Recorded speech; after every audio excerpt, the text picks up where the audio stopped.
स्वागत छ कार्यक्रम पाइलाहरूमा। शोक कसलाई पर्दैन र, चाहे जुनसुकै होस्। शोकमा विचलित हुने र आफूलाई रित्याउने सिद्ध्याउने मानिस कहाँ मानिस। मनुष्यले त हरेक आँधी बेहेरी शोक पीडा र दुःखका पहाड़हरू चढ्न सक्नुपर्छ, फोड्न सक्नुपर्छ। चट्टान रूपी जिन्दगीलाई मैनसरी पगालेर नदीसरी बेगले बग्नु नै जिन्दगी हो। अझ त्यो आफ्नै लागि मात्र नभएर देश र समाजका लागि बाँच्ने र मर्ने कसम खाएकाहरू त यसरी निरन्तर बग्नु र आफूलाई बगाइरहनु धर्म सम्झन्छन्, गर्व सम्झन्छन्, यसमै रम्छन्, रमाउँछन्। यस्तै यही समाजका एक उदाहरणीय पात्र हुन् कृष्ण धरावासी र आज हामी कार्यक्रम पाइलाहरूमा कृष्ण धरावासीलाई नजिकैबाट बुझ्ने र छुने प्रयास गर्दैछौं।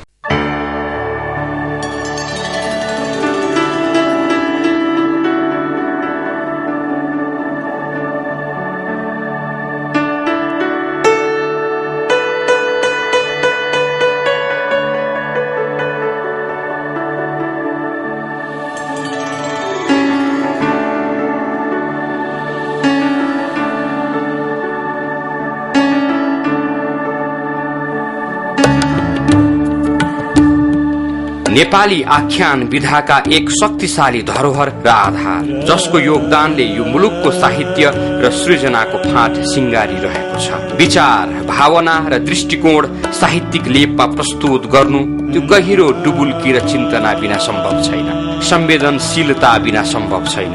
एकाग्रता बिना सम्भव छैन। यो मानिसको कद, शरीर वा बाहिरी व्यक्तित्वको झलक वा आवरणसँग मेल नखाने विषय हो।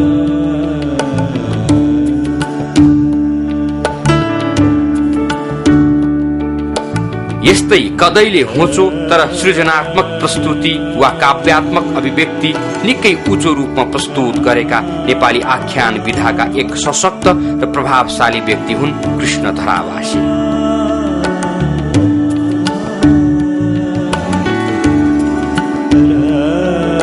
झापाको शनिश्चर्य बजार आसपासको समाजलाई सायदै थाहा थियो आजभन्दा करिब 3 वा 4 दशक अगाडिसम्म कि एउटा फुटपाथे चुरवालनीको फुच्चे केटो आज यो देशको एक स्थापित र सक्रिय साहित्यिक स्रष्टा बन्ला भनेर। तर वर्तमानमा यो यथार्थ बनेको छ। अब 7 वर्षको हुँदैखेरि बसाइ हिँडियो आफू जन्मेको ठाउँबाट। बाबाआमाले बसाइ लिएर हिँडे। अब 11 वर्षकी दिदी, 7 वर्षको म, 5 वर्षकी अर्की बुइनी अनि त्यहाँभन्दा मुनि 3 वर्षकी एउटी बुइनी, 6 जना बसाइ हिँडेका हामी। अब पछि आमा बुवाले कुरा गर्नुहुन्थ्यो 50 रुपियाँ पैसा बोकेर बसाइ हिँडेको अरे।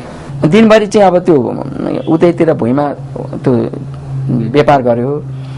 अनि त्यो सटरकै त्यो पेटीमा कुनातिर चाहिँ त्यो लुगाफाटा डोकोहरू चाहिँ राखेको हुँदो रहेछ दिउँसो चाहिँ छोपेर। अनि बेलुका अब त्यो सबै दोकानहरूले सटर बन्द गर्छन्।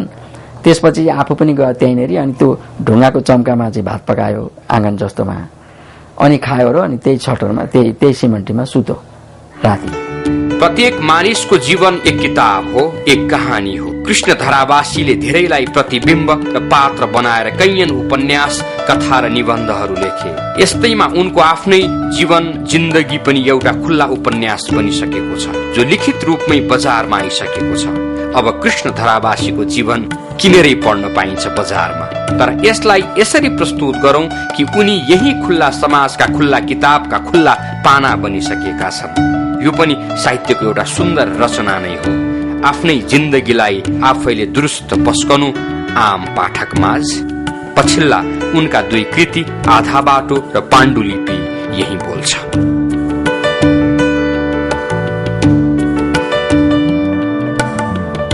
आधा बाटोमा चाहिँ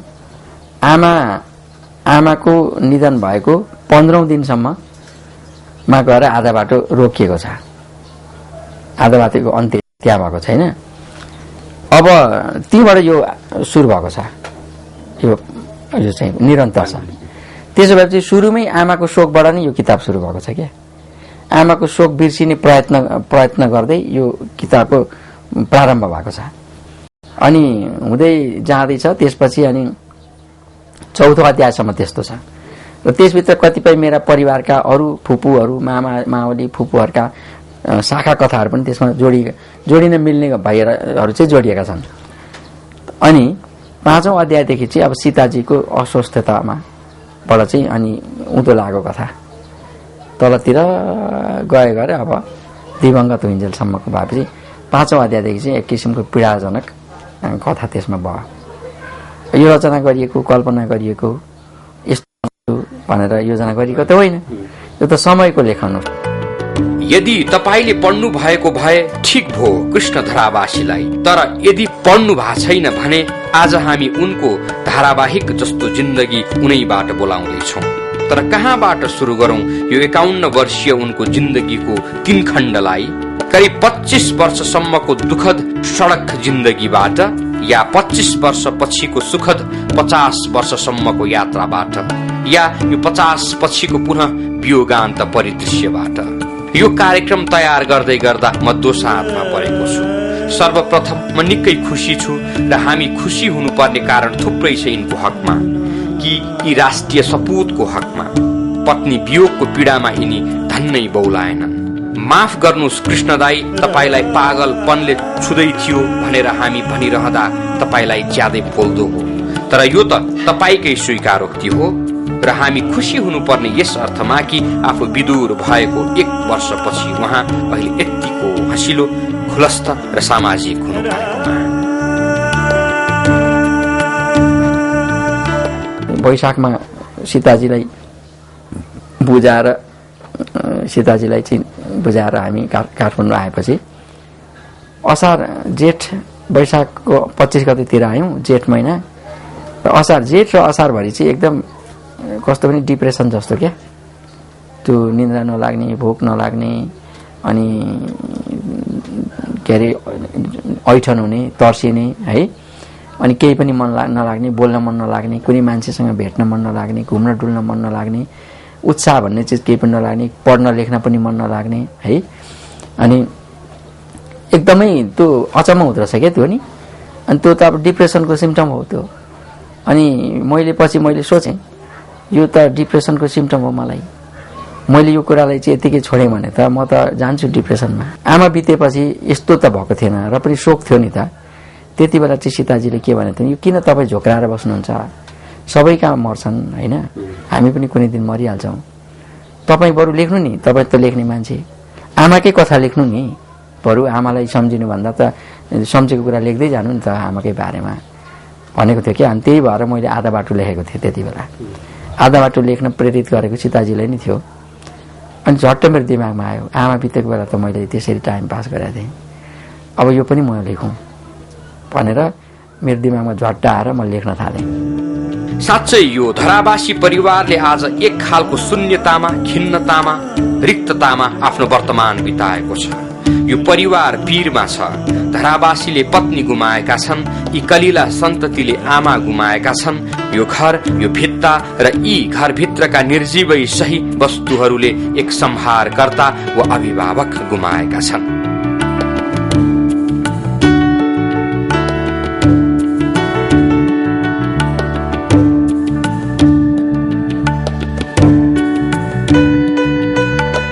लाग्छ यहाँ प्रिय सीताजीको विभिन्न रूपको अभाव छ, सिङ्गो सीताजीको अभाव छ, नत्र यी कोठा, भान्सार, गल्लीहरू यति छरपष्ट नहुँदा हुन्। साँच्चै गौरीको वियोगमा राष्ट्रकविले कोरेका 100औं पंक्ति मध्येका 2, यी रोए पनि दुःख लाग्छ मनमा, सम्झेकी आमा भनी, यी हाँसे पनि सुख छैन मनमा, बिर्सेकी आमा भनी। साँच्चै यस्तै भएको छ धरावासीलाई अहिले, जुन पीडा राष्ट्रकविले धेरै पहिला बेहोरे।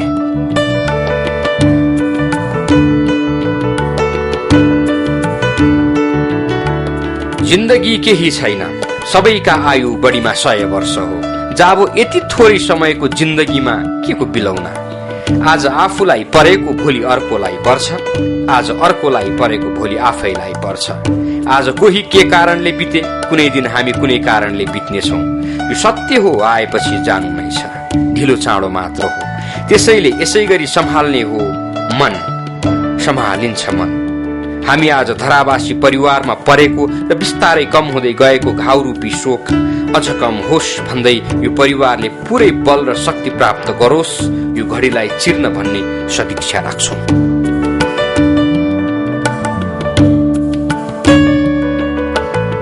मानव गुण यही हो, सुखमा नमात्तिनु र दुःखमा नआत्तिनु। यही मानव गुण धारण गरेका छन् कृष्ण धरावासीले, किनकि पुस्तकका सकारात्मक प्रतिक्रिया, लेखाइबाट प्राप्त उपलब्धि र मदन पुरस्कार सम्मको बाजी, यो प्राप्तिमा उनी मात्तिएका छैनन् र आज जीवन सङ्गिनी गुमाउँदा उनी आत्तिएका पनि छैनन् र आफ्नो कर्तव्य प्रति उनी पुरै जानकार छन्। अहिले पनि मलाई कस्तो लाग्दैन भने मेरो ठिक छ, सबैले तेरो नाम चलो भन्छन्, तैँले पुरस्कार पाइस् भन्छन्। अब एफएम अथवा यो मिडियाहरूले पनि मलाई चाहिँ सोधिरहन्छ, तपाईँले सोध्दै हुनुहुन्छ, अरूले पनि सोध्छन्, भनिदिन्छन्, भन्छु। तर मलाई यो सबै चिज चाहिँ केही हो जस्तो लाग्दैन है, किनभने यी सबै चिजहरू चाहिँ एउटा निश्चित समयसम्मको निम्ति चाहिँ यी चिजहरू चर्चामा रहन्छन् कि त्यसपछि त्यो चर्चालाई छोप्ने अर्को समाचार आउँछ, अर्को चिज आउँछ, त्यो आफै छोपेर जान्छ। मैले यसैलाई अहम सम्झेर फुलेर म के नभएँ, मेरो पत्रिकामा फोटो छापेको छ, टेलिभिजनमा मेरो अनुहार आएको छ, मैले बोलेका कुरा एफएमहरूमा मान्छेले घर घरमा सुनेका छन्, त्यसकारण म यस्तो भएँ भनेर मैले सोच्ने पनि होइन, मेरो दिमागमा सोचाइ पनि आउँदैन। यहाँ प्रत्येकको आफ्नै विगत छ, जो तत्कालमा कठिन रह्यो होला तर वर्तमानमा सुन्दर छ। त्यो याद, त्यो पल, समय, नेपाली परिवेश, संस्कार र संस्कृति, पहाड र पहाडिया जीवन सबैको कष्टपूर्ण नै रहन्छ। त्यो आजको समाज होइन, आजभन्दा करिब 4 दशक अघिको त्यो पछौटे र रूढिवादी समाज। यस्तै थियो कृष्ण धरावासी 8-10 वर्षको फुच्चे हुँदा, उता कृष्ण हुँदा पहाडमा। परिवार त सम्पन्नशाली नै थियो, हजुरबाउको आफ्नै रवाफ थियो गाउँमा, तर बाउ छोरा, सासू बुहारी अनि दाइ भाइ बीचको सम्बन्ध त्यस्तै हुन्थ्यो। जति नै बलियो भने पनि आफ्नै बीचको सम्बन्ध झन कच्चा, झन आवेग आफ्नैमा बढी, रिस राग आफ्नैमा झन बढी। यस्तै भयो कृष्ण धरावासीको बुबा आमाको हकमा।